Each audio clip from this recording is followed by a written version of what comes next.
Welcome to the Smart Business Revolution. Revolution. Revolution. Revolution. You want a revolution? You say you want a revolution? Revolution. The revolution. It's going on right now. Welcome to The Revolution, the Smart Business Revolution podcast, where we ask today's most successful entrepreneurs to share the tools and strategies they use to build relationships and connections to grow their revenue. Now, your host for The Revolution, John Corcoran.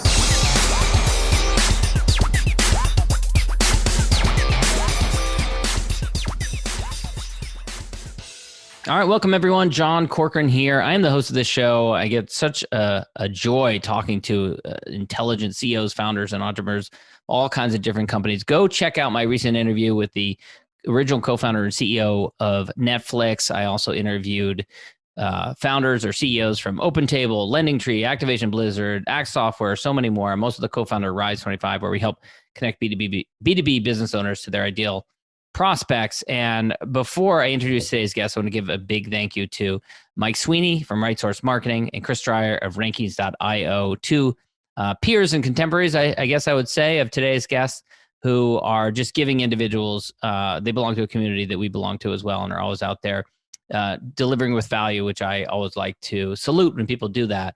But my guest today is Ben Childs. He's the president of Digital Reach Agency. It's a digital demand generation agency focused on building pipeline revenue for B2B SaaS and tech companies using paid media, SEO, marketing automation, and chatbot development. So if you've ever been on a website, it's been really popular these days. They call it conversational marketing. You get a little chat that pops up in the bottom right-hand corner. We've come to depend on them because it is a quick way of getting a question answered, whether you're a customer or not. And so we're going to talk a bit about that. Ben started his career in comedy and writing comedy in particular. So we're going to talk a little bit about his experience doing that as well. And this episode, of course, is brought to you by Rise 25 Media, where we help B2B businesses to get clients, referrals, and strategic partnerships with Done For You podcast and content marketing. If you're listening to this podcast and you've ever thought, should I do a podcast? Well, I say yes. I've been doing it for 11 years, and I find it such a pleasure to talk to intelligent individuals like today's guest, Ben.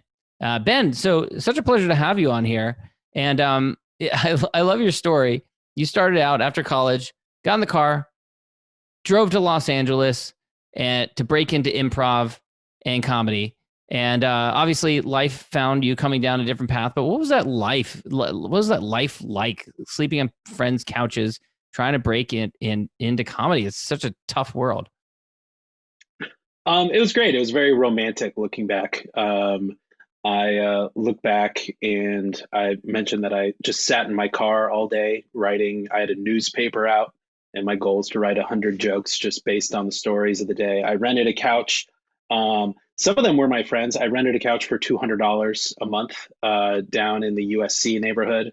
There were 14 people that lived there, and I was the only one that spoke English as their first language.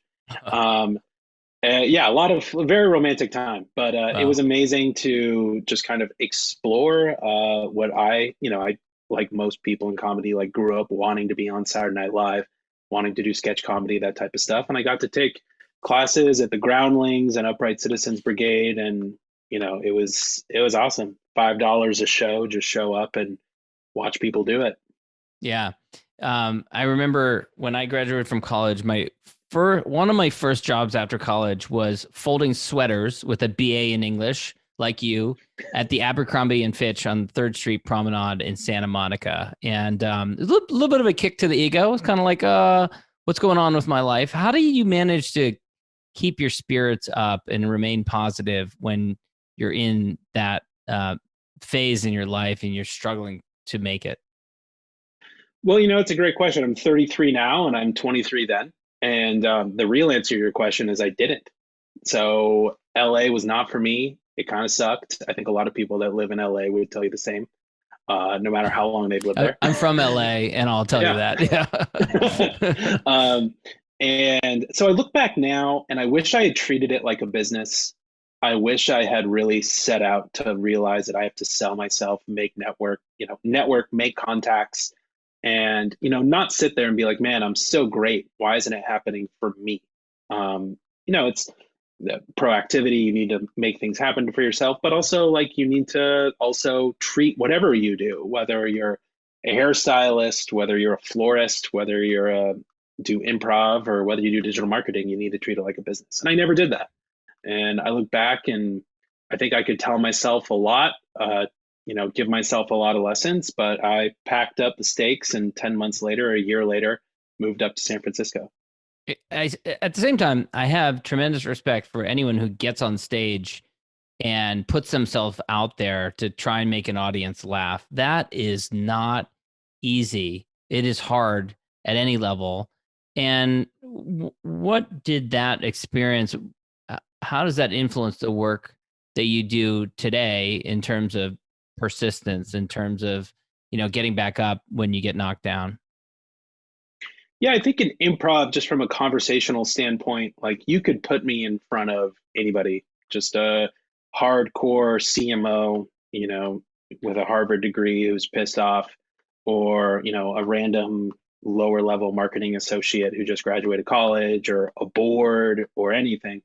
And I can just roll with the punches. Someone could pull a knife on me. It's all right. I've seen it before. And so it's made me pretty bulletproof in that way. And additionally, if you do stand up, you're going to bomb. You're going to write a joke. The only way to figure out if a joke is good is to say it in front of someone. And the only way to figure out if a presentation is good is to present it to someone. And, if it doesn't work, I'm pretty good at just pivoting. And that doesn't mean like lying, or it doesn't mean like pulling the wool over someone's eyes, but more saying like, okay, like what were you really hoping to see, or what can we really get to in terms of value here? And so, yeah, it's been rolled into a larger sense of just how to talk to enterprise companies, which is a far cry from a bunch of broke kids in LA, but not too different. Yeah. What are some of those similarities, since you mentioned it?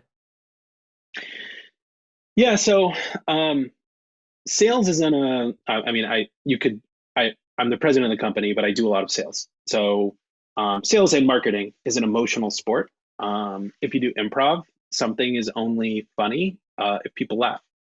If people don't laugh, it's not funny. If they don't buy what you're selling isn't good. Or at least what you presented to them isn't good. Or there's some type of miscommunication, from a deeper business perspective, like the terms of the agreement, the price, like all that type of stuff. And so it's almost like a radical responsibility of like, look, if they didn't like your presentation or they didn't like your company, it's not their fault. It's your fault. If you're a comedian coming off stage being like, oh man, they didn't get it, like you're not going to get got a lot.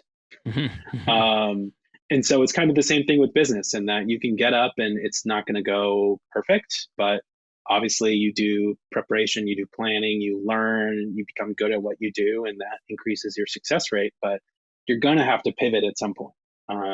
And just my background in improv and comedy and things like that helps with that. And then also, I think the thing it most helps me with is just simply rapport. Growing up, my dad was in sales, and so I listened to like success tapes and Tony Robbins tapes when I was like 7. And so I've definitely kind of heard all the stories and know that lingo. But if you're funny, people like you. Yeah. And that's not like a weird thing to say, but I talk to people who this is their 10th meeting of the day, and they work 70 hours a week, and they're thinking of, how they just want to make it all go away. And it's totally fine to just give them a little breath of fresh air once in a while. Yeah. Yeah. Were you drawn to comedy from a young age? What point did you decide to go into comedy? I was. I think the first time that I realized that I could do stuff with comedy, I was in 3rd grade, and I told a joke, and one of the popular kids at my class, Gundy, laughed. And then my 3rd grade teacher asked what I had said. And so I realized I needed to tell her the joke, but I adapted the joke to make her laugh and told it differently because she was, like 40. Right. And And ending in a poop punchline probably would not have gone over as well with her. yeah, it was a little less sophomoric, a little less Yeah. third graderish. And yeah, at that point, I just kind of became the person you de facto put in front of the audience, whether it was school assemblies, the person on the mic in the morning at the high school, really anything, you would just put me out there.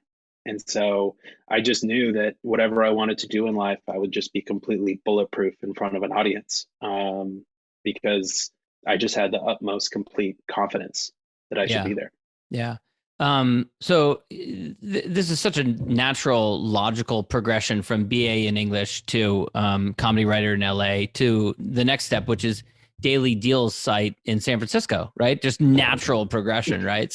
So how did that come about, and what was that world like? Because there was, for those who don't remember, there was a period in time. I want to say, I don't know, it was 2007 to 2010 maybe or something, where It was Groupon, like Living. 07 to 11. Yeah. Okay, yeah. So it was the height of the daily deals frenzy, and there weren't enough daily deals websites out there that were all valued at billion-dollar unicorn valuations. But what was that world like? So to start, my day job when I was down in San Francisco was cold calling for a small digital agency. And so to just plant that flag there, I did have cold calling experience, just calling ultra small businesses and asking for credit cards and selling stuff. So when I went up to San Francisco, I went to school in the area, and a lot of my friends had moved up there. So I wanted to be with them and leave LA. A recruiter put me at a daily deal company that just needed warm bodies to call yoga shops and restaurants and stuff like that. And it's an experience I'll never forget, because you're talking to businesses, but not really, because if you run a yoga studio or a restaurant, like, the business is you, like, it is the ultimate B2C, while being B2B. And so, yeah, talked to a lot of people, especially the daily industry was so warped because people that used it a lot of times needed it. And if you need a daily deal to take half off, you're probably in a tough spot. Yeah. But it taught me a lot. I would get in there at 5 a.m. to call the East Coast, like Tampa and Baltimore, and then I would stay till 6 or 7 to call the West Coast, like San Diego and LA. And I remember, I went up to our VP of sales and I was like, hey, look, I've been here 6 months and I'm looking at the numbers and I don't know if this is all going to work out. And he was like, you just got to try harder. You just got to try harder. And then I went on vacation with my family to Hawaii and came back and they're out of business. Oh, jeez. Yeah, I think you saw something there. I think that's interesting. You did cold calling. I feel like some of the best training in business, in life, is that kind of challenge, whether it's like cold calling or going door to door. For me, it was politics. I worked in politics and I went door to door for candidates in college, and dealing with that kind of rejection. How did that help you later when you started your digital agency, having done that cold calling? It's invaluable. It's invaluable for a variety of reasons. One is the rejection proofing that you're talking about. Is you just learn that it's not going to work sometimes, and not to take it personally. And it could flagrantly not work. You could get some serious things said to you. And my first job and my first cold calling job, like my first day, I almost cried because like someone told me to F off, and I just was not ready to hear that. And a couple of years in, and it just became part of my day. Yeah. Which I don't know, it's kind of a bad thing looking back, but I learned a lot, like you mentioned. The other thing, which I think is really important, is just the realization that you can create something from nothing. If you cold call, if you go door to door, no one's giving you permission. If you have an idea, if you have a product, if you have a service, you can make money right now. You just need to pick up the phone or get out there. And so I think that's, I would recommend it for everybody for the reasons that you mentioned, which is that it kind of makes you bulletproof, but it also just makes you see the world as sort of in a more rich way, full of opportunity, that at any time, if you wanted to do something, all you have to do is pick up the phone. pick up the phone and call people. Yeah. Yeah. And when you started your digital agency, which you run now, it was about 10 years ago now, you started with just a small running ads, online ads, digital ads for a scrapbooking company out of Maryland. Tell us a little bit about that, how that came about. So when I got fired let go, From they the called it, Daily Deals site. Okay. from the Daily Deal startup. Yeah. My severance was my laptop. And so I took it home and I was applying to different jobs, and I reached out to the recruiter that I had used to get in there. And I just realized I was only going to find cold calling jobs. So I just thought, you know what, this is kind of what I mentioned earlier, is that like, if I'm going to cold call, I can do it for myself. I've sold digital agency services, paid media management services, so I can just do that. It can't be that hard. But you hadn't done it yourself. No, to of this course point. not. Okay, got it. Okay, cool. No. Okay, cool. Just want to get clear. Okay, cool. That part's coming. Where, I mean, if you watch someone do stand up and you're like, oh, how hard can that be? And then you get up and it's really hard. I went around the corner to a Radio Shack. That's what's dating this back to 2011. Yeah. I found a Magic Jack and one of those old timey hang up. I had a Magic Jack. Jack. Yeah. They truly were magic at the time. They started Digital Reach. I hooked it into my severance computer and called off the top of my grandma's dresser. It was a standing desk in Nob Hill, California, and just started calling people. And I sold my first couple clients without a website because I didn't know how to build one. And so this was back when, just to be clear, none of these prospective clients that you called to sell digital agency services to questioned the fact that you didn't have a website. Oh, they all did. They did. And what was your story? What was your response to that? I spend so much time working on digital marketing that I don't have time to build my own website.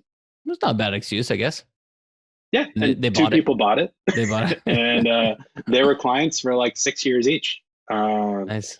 And I mean, it also helps that I knew there was a product market fit. Back then, there was a lot of big box paid search companies, without naming any, that had really non-transparent fees, that had tons of clients that basically you're dealing with salespeople who were begging you not to cancel.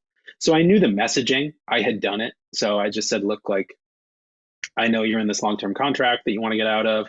I know you can't see your real fees. I know all you want is, XYZ. I will do it for less than them. I'll do it from month to month with no notice, and you'll be working directly with me. And by the way, I can't afford to lose you because I need to pay rent. You even threw that part in. 100%. I'm transparent with everybody I talk to, for better or worse. And yeah, a couple of people were like, hell yeah, let's go. And other people were like, God, I want this guy.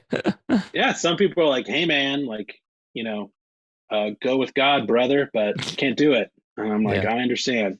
Yeah. So what I love about that lesson is that your iteration wasn't that dramatically different. It really wasn't, because you'd already spent all this time honing a script. You'd done cold calling. You did more cold calling. The only difference was who was going to be fulfilling on those services. It was going to be you instead of another company, but you'd sold it before. You knew you could sell it again. It's not like you were completely pivoting into a new industry, selling to a new type of buyer. Yeah, it wasn't that different. It becomes more and more different every day as we expand services, and I have to consistently kind of recalibrate kind of who we are, what our messaging is, and who we serve in a way it honestly catches up with how we're doing business. You both kind of determine the vision of your own business while at the same time also having to catch up to where your business is and is going.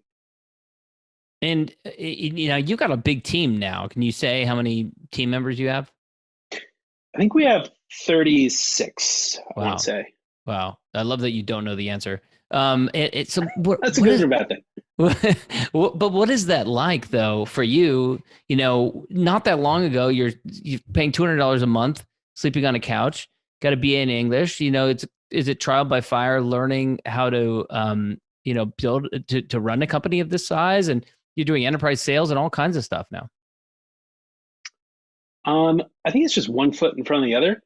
I think there's no. I'm going to bring it up. We're part of the same agency group, and I mentioned that one of the things I learned there is there's no silver bullet, there's no panacea, there's no book I read that was like, oh, now I can do this, and that's kind of liberating to hear. In that, really, everybody's figuring it out as they go. I just had a conversation with a employee here who, is thinking about staying, maybe won't stay, and we just realized that like no one has it figured out. And so it's kind of freeing to learn that like as you learn stuff, you may be learning it at the same pace, if not faster, or if not faster, who cares? Than other people who you may consider competitors or only just look like they're successful on LinkedIn. Right, right. And what has it been like for you stepping into a leadership role of a larger team and having to set that vision and having to unify a team, especially in these times of COVID? How have you grown as a leader? I think I've realized because we started with 25 people at the beginning of 2020, and kind of as the team grew and both the problems got bigger, but also during COVID, kind of the problems got broader. I think we really redid our values. So we use something that's really awesome. It's called I just refreshed this. Disco. It's at Just Disco, and it's a Slack app that helps you give kudos to different members of your team using specific values. And I think it was a really awesome exercise that we haven't really done in a long time, to go through and actually put our values down on paper. And so we can express gratitude towards each other, voicing it through our values, as opposed to just this amorphous, like, hey man, thanks. And everybody can chime in with the values that they see this person exhibiting. The other is, there are always going to be in business times where you have to make tough business decisions. And certainly we've had to over the last 12 months. And all you can do is just be super transparent that why you're doing it, and super transparent into what goes into it, super transparent into not just how you're dealing with problems, but also how you're dealing with success. I think people like to see, like, look, this is kind of what we plan to do with, the money from this new client, or with our success in Q1 or something like that. So transparency, scaling values that I think I hold relatively close, and then just making sure that you do a good job hiring. Hiring, I'm in a service business, so hiring is everything. Yeah. A call I was on earlier, they're like, Ben, like, our clients like us like so much more than other agencies. Like, you don't know, that's so great. And I was like, that's amazing, but they're working with you. Like, I'm just a guy here. And so, I can only have so much effect on client work, and I don't work too much with clients, but the team you hire is so important. Yeah, you touched on the values. Tell us a little bit about how you came to those values and what sorts of values you think have made the difference that have helped to shape that team. Yeah, so we created a small little values committee over the summer. And we just said, okay, what makes, because there's this sense of like a DRA, or, this person really exemplifies DRA. But we didn't really know what that meant, but we know it when we saw it. That's referring to your digital reach agency. Correct. Yeah. Correct. This person is a real DRA, or this person's a lifer, or, whatever different companies call it. And we just reverse engineered kind of what we saw that as being. And we wanted to come up with maybe 4 things, probably not more than like 6. And you're probably familiar with EOS. Mm-hmm. But this is a part of that book as well, which I've dabbled in, but haven't really implemented. And so we came up with someone who is a go-getter. So pretty simple. Do they just go get it, go find it, go do it, as opposed to being told that they need to do it? People that wait on permission to either improve their department or improve reporting that they're doing, it's not great. You're not going to get far. The other is solution oriented. So someone that has a problem from a client and can not have to take it up all the way to the chain, but understand enough to say, hey, I think this is interesting. Here's a solution you might consider, or talk to me. And instead of putting it back on me, say, hey, we got this angry client email. What do you want to do about it? A solution oriented person would say, hey, we got this angry client email. I recommend that we offer this. What do you think? And then one of my favorite ones is called Wizard, and is that a noun? Yeah, wizard. Mm-hmm, yeah. So it's not a verb. And what it means is that everyone can produce unique value right where they are. So if you're kind of the lowest man on the totem pole, or if you're selling Cisco, or if you're doing keyword research, or you're doing contract renewals, or you're in HR, everyone can impress in their own way, and everyone can delight in their own way. There doesn't need to be some type of monetary value or some type of hierarchy in terms of the value you're providing. If you provide value, like outsized value right where you are, that's a wizard. I love that you just named one of your values Wizard. That's awesome.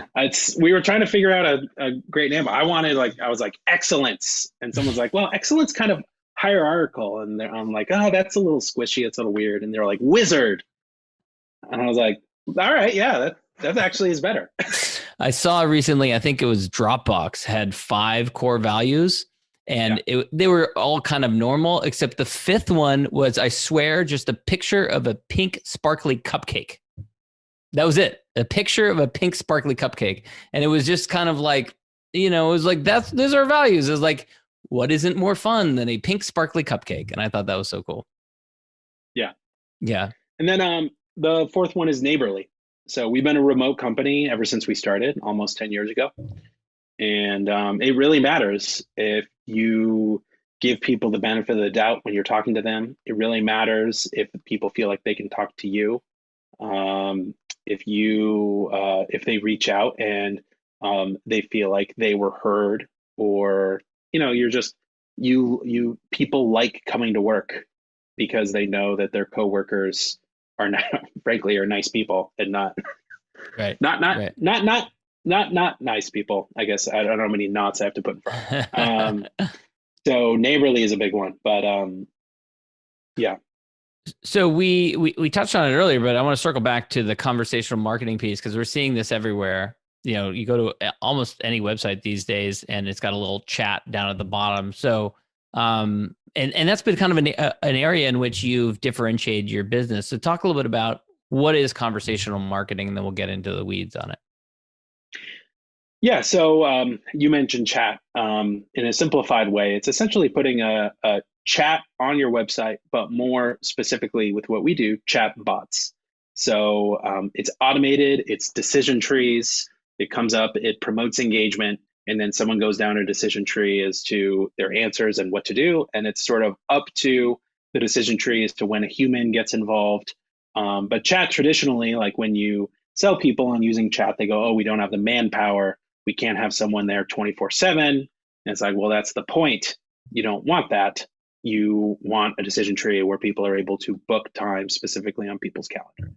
And it's important because you could spend 50 grand on building a new website, or if your website sucks, put in a really awesome chatbot that tells a dad joke that makes people click it. And now all of a sudden they're engaging in, this choose your own adventure that ends up with them putting a time on your salesperson calendar. That's awesome. Is it like literally like on some clients' websites, it'll just say, hey, want to hear a great dad joke? Yes. That's awesome. That was we were selling someone on implementing Drift, and they didn't see the value, and I showed them a competitor that said it was like, want to hear something great, and then you click on it and it pops open and it's like, this product, this event, this page, and it says, just tell me a dad joke. You click on it and it tells you a dad joke, and then it throws you back into the loop of different event services or another dad joke. That's funny. And it just is, I guess, proven to increase engagement. Well, engagement is everything. I mean, if someone clicks on something, they're significantly more likely to stay or go deeper in the site, or, take it all the way down the funnel, buy your product, than if they don't.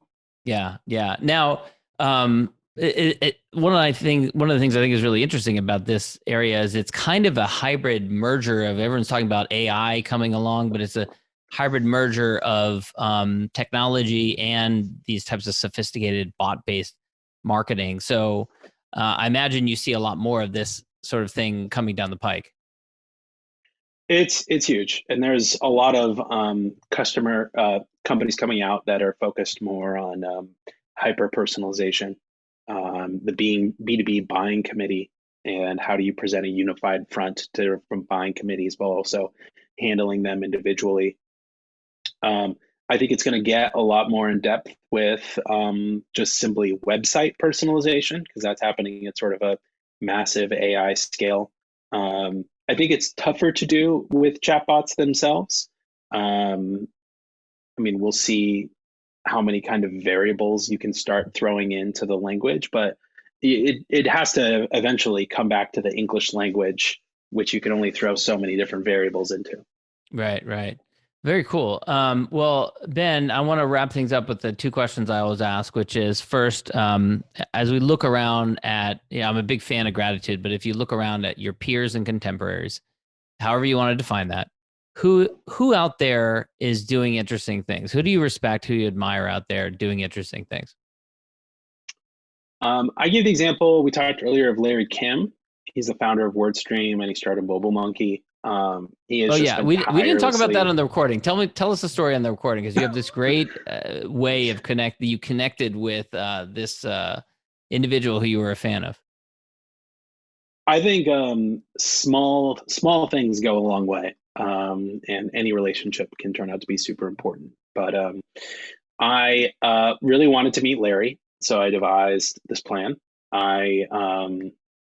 I wrote a blog post about some of my favorite digital marketing books, and then ended it with, and there's one book that I would like to see, which is Larry Kim Should Write a Book. And I explained why. He's really funny. He's very engaging on social. I published it, and then I sent it to him, and he retweeted it on his prolific Twitter account. I wrote him a handwritten letter to his Massachusetts address, thanking him for the retweet, and just talking about learning off of his blog when I was starting. That's how I was able to start my company. Is there was PPC Hero from Hannah-Pin Marketing and the WordStream blog from WordStream that were the only people talking about Google search back in 2010. So essentially thanked him for helping me start my business. And then I was at a conference that he was speaking at like a year later, and kind of waited, and he's getting mobbed by people, and I waited, and finally kind of dove in and said, "Hey, Ben Childs, nice to meet you." And he kind of thought for a minute, and he was like, "Oh, you wrote me that note." And I was like, "Yeah." And in the blog post, so he always considered himself the data guy, like he uses data. And he was like, "Yeah, in that blog post, you mentioned that you found me really humorous, and you saw me as the funny guy." And I just decided to kind of take that to heart and just really embrace that. And I was like, "Yeah." And we talked for like 20 minutes, and it was amazing. And he gave me tons of different life nuggets. And one of the ones that he said that I'll never forget is always bet on yourself. And we were talking about different partner stuff. We were talking about different business stuff. What if this happened? What if that happened? And he was just like, always bet on yourself. It's the only outcome you can control. Great advice. Well, now you have to restart your podcast so you can interview Larry Kim. You absolutely have to do that. I've heard it's a lot of work. Oh, it's easy. Piece of cake. Ben, this has been great. Digital Reach Agency, I believe, is the URL, digitalreachagency.com. Where can people go to connect with you, learn more about you? I have an About Us there. It's all about Emma Stone GIFs. Excellent. All right, Jen, thanks so much. All right. Thank you. Thank you for listening to the Smart Business Revolution podcast with John Corcoran. Find out more at smartbusinessrevolution.com. And while you're there, sign up for our email list and join the revolution. Revolution. And be listening for the next episode of the Smart Business Revolution podcast.